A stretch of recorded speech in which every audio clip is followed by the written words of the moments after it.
The wind blew across the empty land, carrying dust and dry leaves over the open plains.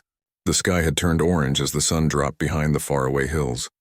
A rancher named Samuel rode slowly on his old horse, heading home after a long day at the cattle market. His boots were covered with dirt and his hat shaded his tired eyes. Life had been hard for him, but he had learned to keep going. He lived alone on his small ranch far from town, where only the sound of horses and wind kept him company. That evening he planned to get home, warm up some soup, and rest by the fire. But something unexpected waited for him near the wooden bridge by the creek. As his horse moved forward, Samuel thought he heard a strange sound, or like a faint cry. He stopped and listened. The plains were quiet except for the rustle of the grass. Then he heard it again, soft, broken, and full of pain. He climbed down from his horse and followed the sound. Just beside the bridge, he saw a young woman sitting on the ground, her dress torn, her hands trembling. Her hair was messy, her face pale, and she looked like she hadn't eaten in days. Samuel stepped closer, trying not to scare her. "Miss, are you all right?" he asked gently. The woman looked up, her eyes filled with tears. She could hardly speak. "If you refuse me, I won't live," she whispered. Samuel was confused. "Refuse you? What do you mean?" She lowered her head. "Please, don't leave me here. I have nowhere to go." Her voice broke and she covered her face with her hands. The words cut deep into Samuel's heart. He could see how lost and scared she was. He walked closer and knelt beside her. "I'm not leaving you," he said quietly. "Tell me what happened." Her name was Clara. She had come west with her uncle after her parents died. They had planned to start a new life, but her uncle had lost everything in gambling. When he couldn't pay his debts, he left Clara behind in town. Some men there wanted her to work in a saloon to earn the money he owed. When she refused, they threatened her and told her to get out. She had wandered alone for days, hungry and weak, until she could walk no more. Samuel listened carefully, his heart heavy. The Wild West was cruel to those without family or money. He looked at her again. Her shoes were torn, her dress dirty, and her eyes full of despair. The night air was getting colder, and he knew she wouldn't survive another night out there. "You can't stay here," he said finally. "Come with me." "My ranch isn't far." Clara hesitated. She looked at him as if trying to decide whether to trust him, but then her strength gave out and she nodded. Samuel helped her to her feet and guided her toward his horse. When she tried to mount, her legs shook, so he lifted her gently into the saddle. She leaned against him, too weak to sit straight. He could feel her shivering even under his coat. The ride back was quiet. The stars began to shine above the dark plains, and the sound of hooves echoed softly. Samuel didn't say much, but he kept looking back to make sure she was all right. When they reached his ranch, the oil lamps glowed inside the cabin. It was a small house, but warm and safe. He helped Clara down and brought her inside. She looked around nervously, unsure if she was welcome. Samuel went to the kitchen, filled a plate with bread and soup, and placed it before her. "Eat," he said kindly. She took a few small bites at first, almost afraid it might be a dream. Then hunger won, and she finished the bowl quickly. He poured her water, and she drank with shaking hands. "You'll stay here tonight," Samuel said. "You can rest in the small room near the stove. It's warm there." Clara looked at him with wide eyes. "Why are you helping me?" He smiled a little. "Because no one deserves to be left alone in the cold." She tried to speak again, but her lips trembled. "Thank you," she whispered. Then tears filled her eyes. She covered her face and cried quietly, her shoulders shaking. Samuel turned away to give her privacy, but he felt something stir deep inside him, a mix of sorrow and protectiveness. That night she slept soundly for the first time in days. Samuel stayed awake by the fire, watching the flames dance. He told himself he had done the right thing, that any decent man would have helped her. But as he stared into the fire, he couldn't stop thinking about her words. "If you refuse me, I won't live." They echoed in his mind long after the fire burned low. The next morning, the ranch looked peaceful under the golden sun. Clara woke early and found Samuel feeding the horses. She walked out quietly and stood beside him. "You didn't have to do all this for me," she said softly. Samuel shrugged. "You needed help. I'm used to people turning me away," she said, looking down. "You're the first who didn't." He handed her a piece of hay. "You can help me feed them if you like."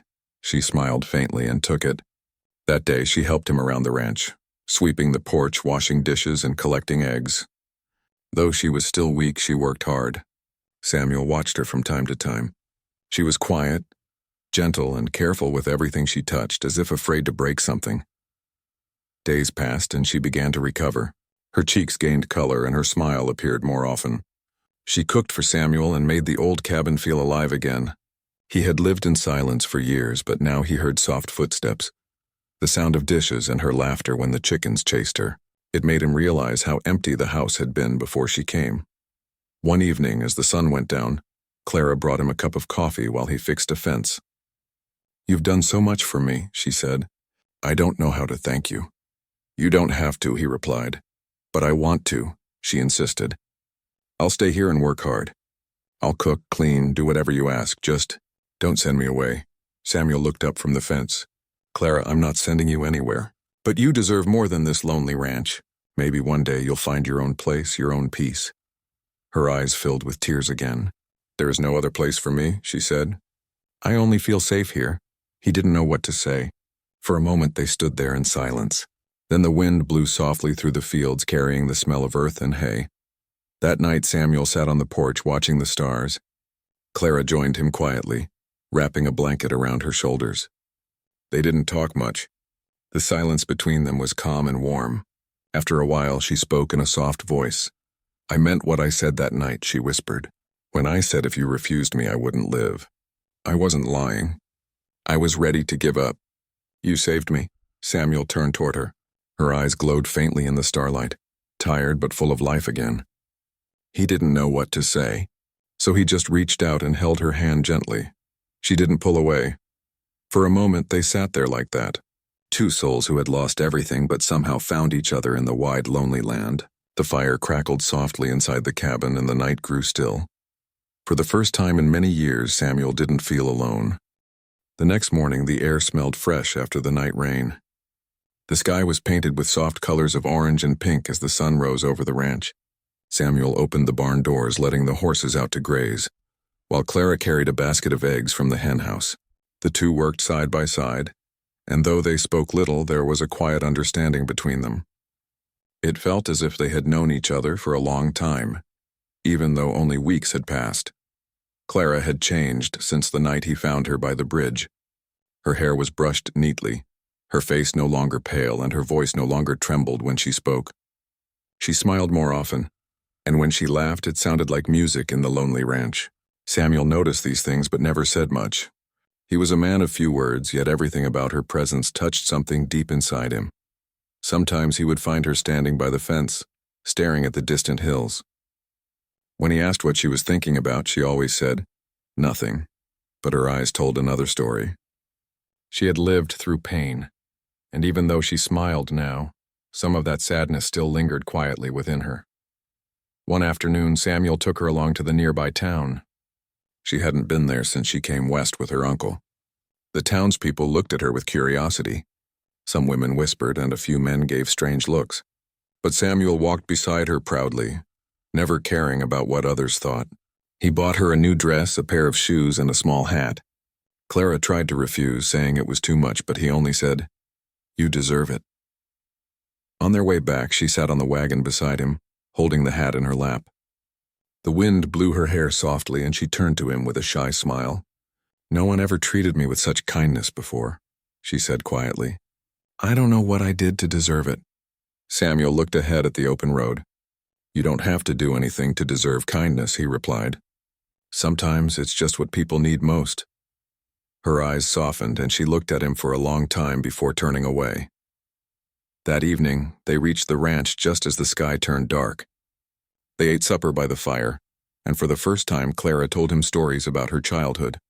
She spoke of her parents, of the small house they had before they died, and of the flowers her mother used to plant by the door. Her voice grew soft and sad near the end. Samuel listened quietly. When she finished, he said, "You still have time to build a new life. Maybe even better than before." She smiled faintly. "Maybe, but only because you didn't refuse me that night." After that day, the bond between them grew stronger. Clara cared for the house as if it were her own, and Samuel started to rely on her more than he realized. When he came back from the fields, he found food ready, the fire burning, and a soft voice greeting him. The ranch that once felt silent now felt alive again. One night, a sudden storm rolled across the land. The wind howled and lightning flashed across the sky. Samuel ran to the barn to make sure the horses were safe. Clara followed him despite his warning to stay inside. The wind was strong, the rain heavy, and the barn roof began to shake. Then a loud crack filled the air as lightning struck a tree nearby, setting the edge of the barn on fire. Samuel shouted for water, and together they worked to put out the flames. The rain helped, but the fire spread quickly. Clara carried buckets beside him, her dress soaked, her hair clinging to her face. She didn't stop even when the smoke burned her eyes. Finally, after what felt like hours, the fire went out. Samuel turned to her, breathing hard. "You shouldn't have come out here," he said. "You could have been hurt." She smiled weakly through the rain. "You saved me once. I wasn't going to let your home burn." He looked at her in the dim light, her face wet with rain and tears, and something inside him shifted. He had never met anyone so brave and selfless. That night, as they sat by the fire to dry off, Samuel found himself unable to look away from her. The silence between them said everything words could not. Days passed, and the memory of that night stayed with them both. Clara began to hum while she worked, and Samuel found himself smiling without realizing it. He didn't speak of love, but his actions showed it, fixing things for her, bringing her small gifts from town and making sure she never felt alone. One morning, Clara baked a pie using the apples from the small tree outside. She placed it on the table and waited for Samuel to come in from the fields. When he entered, tired and covered in dust, she smiled and said, "You work too hard. Sit down." He laughed quietly, washing his hands before joining her. As they ate, Clara said softly, "Do you ever wish things were different? That you had a family?" He thought for a moment. "I used to," he said. "But maybe what's meant for us finds us in its own time." She looked down, trying to hide her blush. "Maybe it already has." Her words hung in the air, quiet and gentle. Samuel didn't answer, but his heart beat faster. He realized that she had become more than just someone he helped. She had become the reason he looked forward to each day. A few weeks later, Samuel went to town for supplies. Clara watched him ride away and waited all afternoon for his return. When he didn't come back by sunset, she grew worried. The sky turned dark and thunder rumbled again. Finally, just before nightfall, she saw him riding toward the ranch carrying something small in his hand. He got off the horse and walked to her. His clothes were wet, but his eyes were bright. "Sorry I'm late," he said. "Had to stop for something." He reached into his pocket and pulled out a small silver ring. Clara's eyes widened in surprise. "You once said that if I refused you, you wouldn't live," he said softly. "But now I think I couldn't live without you." Clara covered her mouth with her hands. "Samuel." He stepped closer. "I don't want you to ever feel unwanted again. Stay here not because you owe me anything, but because you want to, because I want you to." Tears rolled down her cheeks as she whispered, "Yes, I'll stay. I want to stay, always." Samuel smiled for the first time in a long while, and the world felt right again. Months passed, and the ranch bloomed with new life. Flowers grew around the porch, and the fields turned green. Neighbors who once whispered now smiled when they saw the two working side by side. Clara had become the heart of the home, and Samuel, once a lonely man, had found peace in her laughter. Every evening, they sat together on the porch watching the sunset, the same spot where she had once spoken her desperate words. Now, when the wind blew softly, Samuel would reach for her hand and she would smile up at him. No longer afraid, no longer lost. She had found what she needed most. Someone who refused to leave her behind. And he had found something he never thought he'd have again. Love that made life worth living.